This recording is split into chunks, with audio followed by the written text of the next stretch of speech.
You are listening to the Workbench After Hours podcast. This is a podcast dedicated to the Second Amendment, where we talk about firearms, everything that's going on in the gun community, and we even try a different whiskey every week. In this episode number 76, the amnesty period is up under the pistol brace ruling, so we're going to talk about the numbers of how many people actually registered so far and some things that are in the works to hopefully stop this, some other things going on with it. And the whiskey of the week is Johnny Drum Kentucky Bourbon. Welcome back to episode 76 of the Workbench After Hours podcast. Chris is here with me, and we are going to try Johnny Drum. Johnny. Tell us a little bit about Johnny Drum there, Chris. Well, I was trying to read the bottle, and they just said it's unchanged, and it's been the same throughout their family traditions. And this one's produced in limited quantities. And It's a sour mash whiskey, and it's part of their private stock. And it's 101 proof, so it's going to have that heat. It is. So this is produced by the Willett Distillery. So we've had Willett on before. It's in that, it's like a pancake-shaped bottle with a long stem on it. Yep. We really liked it. So this is another offering from that distillery out of Kentucky. 50.5% or 101 proof Kentucky straight bourbon whiskey. So they call it their private stock because to get the taste or flavors that they're wanting, they produce a limited quantity. So I found this on the way back from our Florida trip. I found this in either Kentucky or Tennessee, one of the two. And I couldn't remember if I saw it here or not, so I'm like, I'm going to grab it anyway. Yeah, I don't think I've ever seen it. So, on the nose, should be interesting. Supposed to get some sour apple, vanilla, and oak. So vanilla oak we usually get. Sour apple, No, not unless it's the actual like sour apple whiskey. Off the bat, vanilla and oak right there.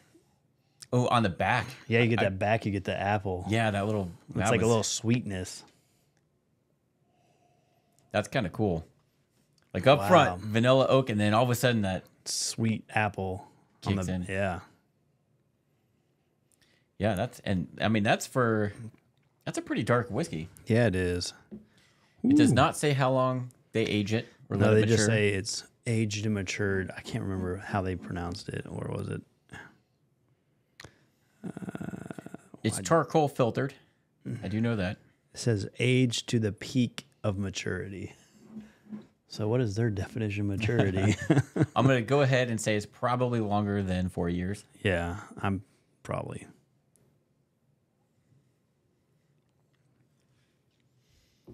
Oh man, I got a lot of fruit on the first taste on that. Fruits. Back in, I'm getting a lot of that burn. Yeah. There's a lot going on right there. Yeah. I mean, it's a lot of different flavors right up front on the palate. The most pronounced initially for me were like fruit, and then it went to kind of the vanilla, The oak, and then it on the went back end. and then the spicy and kind of burn Yeah. that linger a little bit. Yeah, and it does say this palate is a snowball rolling over fruits, vanilla, and spices, mixing them all together in a well-balanced and complex whiskey. Yeah. Honestly, that's a pretty good way to put it. Yeah, it does. It is like a snowball effect. It's very fruity up front, and then you get that vanilla, and then you get the normal oak and burn. I like it. Yeah, it's different. And for being 101 proof, I mean, the burn or the alcohol, that you get, it's not bad. Compared to, I had Wild Turkey 101, Yeah. like probably 3 weeks ago, and I was like, man, I could taste all the flavors. It was great, but man, I could not finish it. It was just so much heat, and that proof, like it really hit you. Yeah, This one doesn't seem like it's a 101. no, it seems, I would say like 46 or 7% maybe is what it kind of, but yeah, it's a lot of flavor going on there. A lot. But I like it. Yeah, it's a different like sour mash, huh? I have a feeling once we put this on the rocks, It's gonna change completely. it is. I think it'll probably bring out the fruitiness. Yeah, that's what I would think. We'll lose that burn and kind of like we Hopefully. usually do. It's not bad though. I mean, Yeah. It is really dark though. Like it is. looking at it compared to like Willet over there on the shelf, even though that's kind of dark, but Yep. Yeah. it's like a dark. It reminds me of honey almost of how it looks. It'll be interesting. Yeah, so I mean, I'm a fan of it neat. Obviously, Yeah. you're gonna get the most flavor drinking it neat. Yeah. But we'll pour it on the glass of rocks and see how it kind of changes up the flavor notes and all that stuff. I'm going to let mine sit for a little bit. And while we do that, we can get into our main topic. The main topic. The main topic. Well, as of midnight on June 1st, we're all pretty much felons. If you have a Bristol brace. Yes. Yep. So we have some statistics on that because we had from, what was it?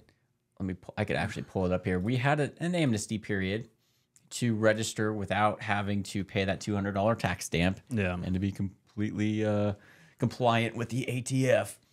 It was, I think it was January 31st is the date that this was published and went into effect.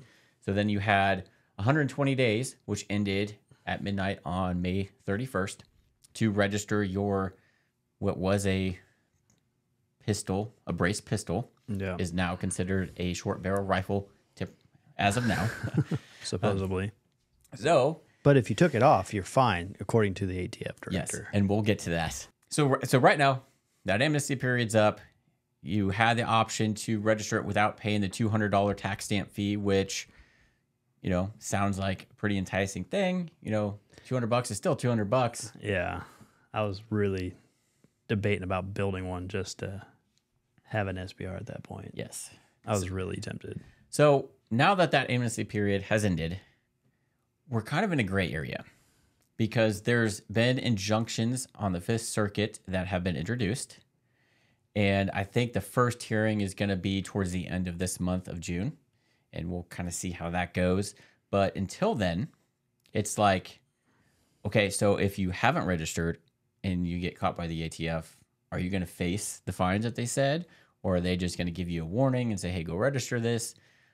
Kind of a gray area. And I have a feeling that if you asked, like Mr. Guns and Gear said, you asked 2 lawyers in a room, they're going to give you 3 different answers as to where we are right now. Because technically, this ruling's in effect, and you should be, according to this, a felon if you have a braced, what was a braced pistol. But that's not law. That's something they made up. So really, it is. And there's that area too. There's that area, but the ATF thinks they can make law and made this ruling. So if you do get caught by a Fed, you could potentially, you know, face a lot of trouble. And with the ATF and how they act, it would not surprise me one bit if they tried to make examples out of people. Yeah. Especially because a lot of these injunctions were introduced by, you know, Gun Owners of America and gun groups that are supporting our Second Amendment rights. So if you're a part of that group and kind of in that injunction that was filed, I think you would be okay. But if you're not part of that group, if you're just somebody that has Joe it, Schmo off the street. yeah, and somebody that doesn't really follow it, or you do follow it and kind of know what's going on and didn't comply, I think they would try and make an example of you. I bet they would try. Yeah. And try to, scare the shit out of you and be like, hey, give us this or you're going to jail. Yeah. Or they're going to do like that YouTuber that we've talked about on a previous podcast where they gave him permission. He called them and was like, hey, is it okay if I promote this product? And they're like, yeah, it's totally illegal. Well, then they changed their mind and now he's in prison. Yeah. So I honestly think the way the ATF is, that gray area we're in now, they're going to try to make examples out of. Yeah. This. I don't know. It'd be interesting. It's going to be interesting to see. And it also probably depends on what state. Yeah. If you have a more gun-friendly state where the ATF, you know, there are ATF agents out there that support the Second and don't really agree with what's going on. They may be more lenient than, say, if somebody from like Massachusetts or something like that. Or Illinois, California. Oh, and God forbid you're in one of those states that you cannot own a short barrel rifle. Yeah. Because your legally owned braced pistol that you were allowed to have was legal. Is now not legal. Yeah. And then you can't register it under the NFA Act because you're not allowed to have short barrel rifles. So you're just screwed in general. Nor can you sell it. Yes. And you don't want to turn it into the ATF because you're surrendering a weapon that was illegal. So they could technically, you're incriminating yourself at that point. Yeah. So how they would handle that, I don't know. I guess there's going to be a lot of boating accidents. I mean, man, yeah. Boating accidents or wood chipper accidentally. I fell in. And I was sorry. Just got destroyed. Those metal chips. Now. It is boating season. So yeah. A lot of people going to the Ozarks. Yeah. There you go. So huge gray area right now. But on a previous podcast, a couple episodes ago, we talked about how the ATF director got owned by some members of this committee, which was very entertaining and awesome to see. And what is hard to believe is there's a video out there, I couldn't find it in time, where he explained that all you had to do to comply with this ruling was remove the brace from the pistol. Yep. And you're in compliance. That's all he said. All you got to do is remove it and you're in compliance. That goes to show you he has not read the ruling. Or knows what the NFA item is, or short barrel rifle. Right. Because in the actual ruling, it states that, yeah, here's your options. You destroy it, you turn it in, or register it as an SBR. The other option is to, yes, remove it from that brace, remove the brace from the actual buffer tube. Yep. But on top of that, you have to make it to where it can no longer be mounted to that gun. Yeah. So instead of having the buffer tube with the adjustable, yes, you have to put on, like, say, the smooth round one for a pistol, and then you can't put on that brace again. He did not mention that. No, he didn't. He said and it's like, okay, so if you get caught with your short barrel rifle brace, however you want to classify it. So if you got a short gun pistol, yes, with the buffer tube that can take a collapsible stock, but you've separated your pistol brace. If you get caught by the ATF, can you be like, hey, I have proof. Here's the video of the ATF director saying all I had to do was detach these. I mean, that'd be, because then it's not hearsay. That's the director of the ATF, straight from his mouth. Mm-hmm. How could you be proven guilty at that point? Because I don't know. They have I did what he told me to do. Yeah. Verbatim. He said separate it. I separated them. I'm sure there's some lawyers out there that would love to get in on that case. Oh, yeah. But, I mean, and that's the scary part, because then I think the ATF, after they saw that video, tried to change some things in the actual ruling and what was on the website. But they were shitting their pants as soon as he said, like, what the fuck, you idiot. It's like he admitted he's not an expert in firearms. And we've discussed that to be a director at a director level, you should be expert at every part of that job. Yes. And know the ruling. Yeah. You guys are enforcing this ruling that you're trying to make in law. Know how it reads and the options. And don't say, oh, I'm not an expert. I'm just a director here. No, as a director, you should have at least common knowledge of firearms terms, every classification there is, and everything about this ruling that you're pushing out. It's not that hard. Yeah, if we can read it and interpret it and know what you can and cannot do, you would think the director of the ATF could do that. Well, I mean... But, I mean, he's a huge dweeb, so there you go. Yeah. As Chris said. He's a dweeb. But I also saw... did I send you that video? I think it was another member. He's like, it doesn't surprise me that you don't know the difference between 5.56 or 300 blackout. Because you can't even tell me the difference between a man and a woman. And just for your information, the F in ATF stands for firearms, sir. It's like, damn. Yes. Yeah, that was crazy. I like that video. Should just post that everywhere. You need to find that. I need to share that for sure. All right, taking a break from that. So I just took a sip of this Johnny Drum on the rocks. As I expected, you get a lot more sweetness. Like it's sweeter than it was. It's a lot sweeter. Still get a little burn. Not as... I'm getting a lot more of the fruits brought out, the sweetiness of the fruit notes. Yeah. Still getting vanilla, but then the spiciness has kind of gone away. Yep. I think. It's got a little bit there, but not much. Yeah. Not like it did before. So, if you're not a fan of the snowball of the flavors, neat, on ice, it kind of dumbs it down, but also brings out a little more sweetness. So if you like this, it's sweeter, a lot sweeter. I still like it. Like, yeah, I prefer it neat still. I cannot remember how much this cost. I honestly don't. So I don't think it's that expensive because I don't think I spent a lot of money on any particular bottle on that trip. I tried to stay under $50 per bottle. So it's hard to tell with prices these days and people trying to sell things. Yeah, going from that and then trying it neat again, I prefer it neat. Yep. Because this, God, the more it sits on ice and the taste on the back end is super sweet. So there you go. I don't own a brace pistol or. Neither do I. I thought about it, but after this snowball effect happening, I was like, I better wait and find out. Wait. However, so we do have numbers that were released on how many people actually complied and registered a short barrel rifle. And I'm going to bring that up. That is not it. I'm going to bring it up right here. So I'll just put it over our faces. It's fine. Only 255,162 of the millions of people, we'll get to that in a minute, known to be civilian hands have been registered with the ATF by that deadline of May 31st. So I wonder how many of those are actual short barrel rifles, though. Right. Possessors of such firearms were also provided the option to comply with the final rule by permanently removing and disposing of or altering the stabilizing brace such that it could not be reattached by destroying the firearm, which we just discussed. That's not what the ATF director said. Nope.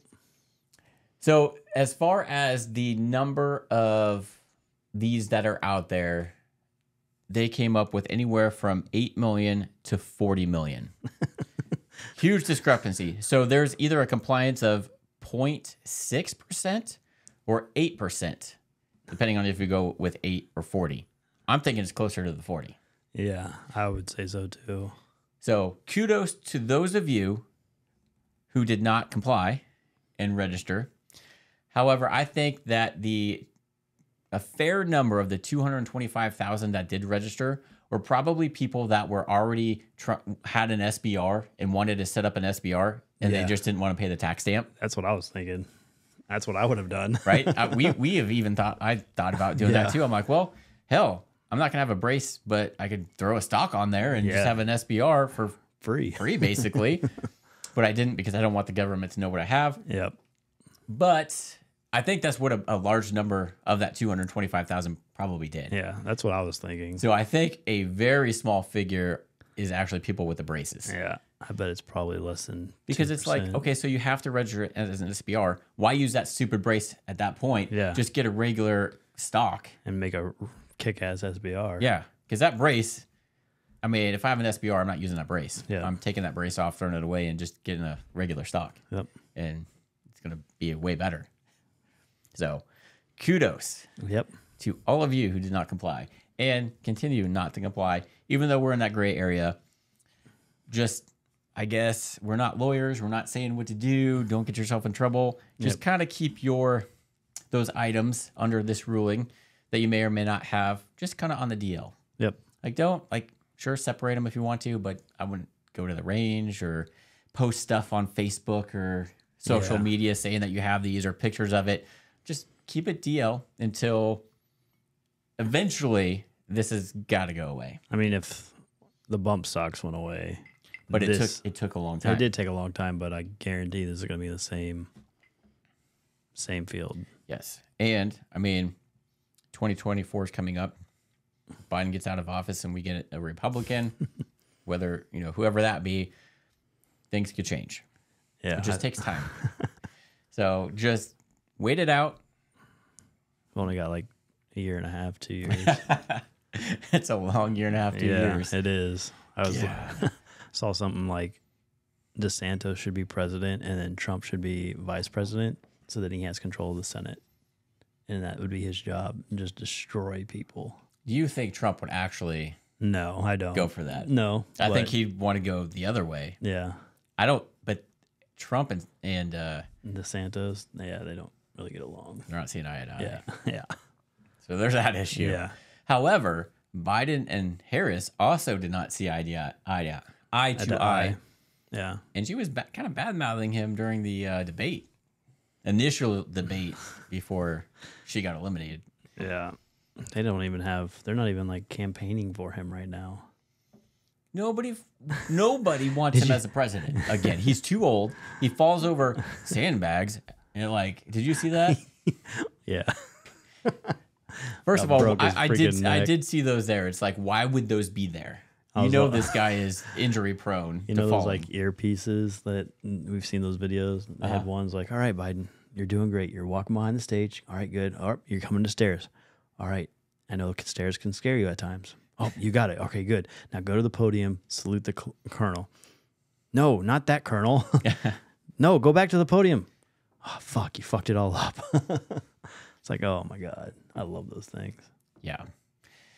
He's he can't get out of office soon enough. And for his mental health. His mental health, but the guy keeps praising that he did the gun ban of, the assault was ban of like, what was it, 94? Yeah. He keeps bringing that up. As we said in the last podcast where he was at that commencement, and all he talked about for like a lot of it was gun control and white supremacy. It's like, dude, you're doing a commencement speech. Talk about these kids' future. Yeah. Are you getting that noise in your headphone? I just heard it. What was that? Thunder, it sounded like. Oh. I'm like, is something going on with our... All right. Well, we had going to war that we don't know about? Well, I thought like something was going on with the mics or like something was I'm like, all right. Yeah. That sounded funny. I was worried for a minute. I'm like, oh, more technical issues. Yeah. Maybe. I don't know if the microphones will pick that up, but yeah. Yeah. I mean, I've had another politician. She did one of my commencements, and she didn't bring up politics at all. As you should. Yeah, you shouldn't be bringing that up during. Especially commencement. Commencement is about celebrating all your hard work that you have and looking for the future and giving praise to you for doing this milestone. Not, white supremacy, gun control, and all this. No, we don't give a fuck about that right now. We're happy that we just did a big milestone in our lives. So, yeah. Tell us how you're going to make our future better. Yeah. What are you going to do to make sure we all get jobs, can afford to pay back our student loans, all that stuff? Yeah. And also what's not going to happen is the... student loan forgiveness? Yeah. Yeah. I saw that. Yeah. They have passed it through like people that work for the government or like stuff like that, but us... Yeah. Which, whatever, that's a huge debatable thing. Obviously, I would like it because I still have a little bit of student loans. I'd love for those to go away. But on the flip side, it's like, okay, for people that have already paid those off, it kind of sucks for them. Yeah. Exactly. So, and we are in so much debt. Yeah, it's crazy. We had to raise the debt ceiling. Like, the spending's out of control. I think, too, like, I think we need to start changing some of the things. Like, how you got your, what do they call it? Fuck. Now I'm drawing a blank. It's about pay. It's not the camera that causing you to go blank, is it? No, I'm just drawing a blank. I've been exhausted. But like talking about minimum wage, that's what I was thinking about. Like minimum wage has not changed. I need to change how minimum wage is almost set up. Because how is it that you got a bachelor's but you're making minimum wage? You've got experience. You've got some type of intelligent or after school. Like, that's not minimum. That's I would consider that above minimum. So why don't they start making different categories of what minimum is? Minimum for, like, high school, associates, bachelors. Because you're going to have everybody that didn't graduate high school or that's all the education they have throw a fit that you're discriminating against them. Well, you're also promoting them and giving them an incentive. You're like, hey, you want to go get a raise? Go do school, do a trade, do something. Oh, I can't afford to go to school, or I don't have time because I got pregnant when I was young and there's going to be a huge backlash on that. I know, but look at minimum. I don't agree that someone who's got a degree should be making a minimum wage. Oh, I don't disagree with you on this. I'm just saying you don't like that, or you need to put a limit on all these schools. Like, it should not cost $20,000 to go to a college a semester. That's ridiculous. Like KU, for example, what, 20, 24, 25,000 a semester right now? Something like that. And like where we went, it was like $3,000 a semester. Yes. Like they should put limits on how much a school can actually charge. And that's why I chose the route I went. I went to a community college, did the first 2 years basically free through a scholarship that I had, and then went to a Division II school, which was a fraction of the cost of the D1s. Even between K-State, because I looked at both K-State, which I'm glad I didn't go to, but K-State, KU, and some other big schools. My sister has way more student loan debt than I do because I went to the community college and then a smaller school versus she went to both. She went to both KU and K-State. Yeah. So I think they need almost like these big D1 schools that need a limit. All right, this is the max you can charge no matter what. And it shouldn't be 20,000. I'm talking like 10 grand maybe at that if you're out of state. Like, and I don't get how it costs so much. Yeah, like that. And you got to think about too, like you're going to these schools. I do not want to go to a classroom where there's 150 people crammed in a freaking room and I'm getting charged that much money. Like where's the learning in that? That played a huge factor in my decision to go to a community college first. Yep. Because it was a nice transition from high school to college where, the classes were slightly bigger, but they were still a regular classroom setting that you used to in high school. They're not big auditorium classes. The teacher knows your name, all this stuff. So it was, that played a huge factor in why I went to JUCO first than say KU, because KU, English 101 or whatever, you probably have 200 students in one class. Yeah, screw that. No, I learned better in smaller classes. Yeah. That and like taking math. Could you imagine taking math in a fucking auditorium with like 200 people? No. I'd be lost. First of all, I'm terrible at math. And I needed that smaller classroom. Teacher knows you, can work one-on-one versus a huge auditorium. I could probably do it now because we got AI and we got all these things where you take pictures and it'll do the problem for you. But fuck, back then, there was none of that. We didn't even have smartphones back then. No. That's how old we are. Yeah. I had an iPod, if you guys know what those are. Yeah. That was classic. That was my entertainment. Yeah. MP3 players. Burning CDs to listen to music. Mm-hmm. God, those were the days. Yeah. These kids don't realize the struggle. Yeah, it was still in that transition to where you had a phone, but then you were in an awkward situation where like you were waiting for class, but you didn't want to talk to anybody, so you can only do so much on your phone. Yep. You were limited to like Snake and Tetris and stuff like this. Technology was just coming out to where you could kind of surf the web, but it wasn't anything like it is today. You're getting charged an arm and a leg for it too. So then a lot of people, when we went to college in 2005, started college in 2005, everybody was starting to roll out with iPods. So you just kind of put in your headphones and be staring at your iPod the whole time. Yeah. That's what I did. Yeah. Listen to music as I'm going to class. Now everybody just does everything on their phone and never looks up. Yeah. It's crazy. It is. To think about that. So any other news on this? Have you listened to anything else or heard anything else on this pistol brace ruling? That I keep hearing people are saying it's just going to get disbanded. This isn't going to happen. But I was like, I can see it being the same as a bump stock. It's going to take a couple of years, and they'll come back, and then everything will be legal again. Mm-hmm. But it sucks because we're in that gray area. Yep. Like, this is in effect, and technically... I'm just like, thank God I didn't build my pistol yet. Yeah. Or I'd be freaking pissed. Yep. It's like, might as well just wait. Spend it on other good guns, like a 1911. And again, like, there's probably a good chunk of people out there that have a brace pistol that have no idea about this. Oh, yeah. That, or I guarantee there's more guns out there that are probably ghost guns with braces on them than anything. Like, my dad knew nothing about this at all because he owns guns. He now finally owns guns. He's been on the podcast a few times. He doesn't follow gun law. He doesn't follow gun YouTube stuff. Like, he's not aware of any of this, and he was kind of thrown aback when we told him about this. And it's like people like him that, they have a gun or like to shoot every now and then. Have no idea. Yeah, unless you follow it. You may see some quick little news reporting on it, but I honestly, on mainstream media, I haven't heard anything. I haven't heard anything. It's mostly been YouTube and through the gun community. Yeah. So what happens, and that's where it's like this gray area, if somebody like him gets caught, say my dad had that, went to bring it to a range, and for whatever reason, a Fed shows up, how is he supposed to know? And are they going to make an example out of him or like prosecute him to the fullest on what they had on here, which I forget but it was, I mean, definitely jail time and big fine. Felon at that point, and then you can no longer own a gun. So it's like, man. So technically, anybody that has these brace pistols that were illegal and didn't register within that time frame, I'm going to include us in there, even though not us, but we're all felons. Pretty much. At this point in time. Yep. In a gray area, we're all felons.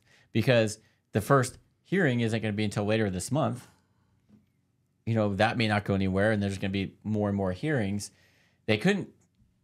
No lawsuits were able to be brought in before this because you have to wait until this thing goes into effect. Yeah. So that's why you haven't really seen any injunctions or lawsuits against this ruling until now. Yeah, but there's going to be a flood of them. Yes. I know the state of Texas itself has an injunction filed. And it's like, okay, so members of it's like Gun Owners of America. If you're a member of there, you're part of that injunction. Yeah. There's some questions on if you live in the state of Texas, are you under that injunction too and protected by that or not? That's that whole crazy gray area, just like with Kansas, where we were allowed to have our own handmade suppressors, but if you get caught by a Fed, you're screwed. Mm-hmm. And that happened to a veteran. Yeah, that we've discussed. Yep. So I get sick of how we got federal law, then state law, and they don't combine. And it's hairy. Like if you don't know the law, you're SOL. And I only follow this stuff because I'm a FFL. Yeah. If I wasn't, and I wouldn't have. You have no idea. Yeah. Unless you follow it, that's really the only way you're gonna know about all this. Like our buddy Alan is into guns. Yeah. He's been on the podcast one episode. I'm sure he has no idea of this. Yeah, unless he listens. Yeah. But yeah, it's crazy. So let's go ahead and ban the ATF, repeal the NFA. Yeah. Get rid of the FBI. Yep. Chris wants that for some reason. Ever since I've found out about what they did with election meddling and all that. Yeah. Bye. Don't make me president. I'll get rid of a bunch of shit. You don't know your job? What's the ATF stand for? Oh, you don't know? Bye. Yep. Yeah. What's the difference between 223 and 556? Oh, you don't know? Actually, honestly, to be fair, there's a lot of people that don't know the difference between 223 and 556. Yeah, but still, the ATF director should know that. You said 223 or 300 blackout, right? Oh, earlier when the example, he said 556 or 300 blackout. But there's a big difference there. Yeah. Whereas 223 or 556, minor difference. Yeah. But ATF director should know that. Both. He should know both. Yeah. With no questions asked. And he should know what F and ATF stands for. And he should also know that, oh, yes, you also have to remove the brace, but then you have to make it to where you can no longer put it back on there. Yeah. Like he should know that and should have said that. I mean, they paid for people to go to how to convince juries and things like that. You thought they would have paid their director to go. Right? Like where was his where's his training at? Yeah. Did he not get any training that day? I know what it means. I'm a director. Or this guy's just not important and he's a puppet to their show. Yep. Kind of like Joe Biden is. Yep. What's going on over here? Oh, we're going to hide this over here. Exactly. So that's kind of the update that we have for you on this whole pistol brace thing. It's gray area. Technically, we're all, if you didn't register, you're a felon. But again, gray area with these injunctions and how much this is going to be enforced. Oh, yeah. So that's all you could say. We're in a gray area right now. Yep. And unfortunately, because that could mean the difference between getting a slap on their wrist to going to jail and becoming a felon so you can't own anything. Yes. And let alone get a job. Life-changing versus a slap on the wrist. Yep. So hopefully none of that happens. Just remember, you got in a boating accident. Yes. Just stay on the down low, like we said. Yeah. So That's all we had for you this week. Next week, there is some interesting stuff that we're going to talk about. We've kind of briefly touched on it in, I think it was episode 74 or 75. These gun groups finally saying that they want to ban all guns. I got an interesting video I want to discuss on that. Oh, God. Because it's getting pretty bad. Yeah, it is. So, good episode next week. Stay tuned for that. And with that, Christopher. Remember, this is a YouTube podcast. Remember to like, subscribe, and tickle that bell. If you're listening on any other platforms such as iPod or Apple Podcasts, Spotify. Do you listen on iPod? What is iPod? that? Any of those other listening devices, remember to follow us. And leave us any comments. And down there on the bottom if you want to hear anything else. With that, have a good one.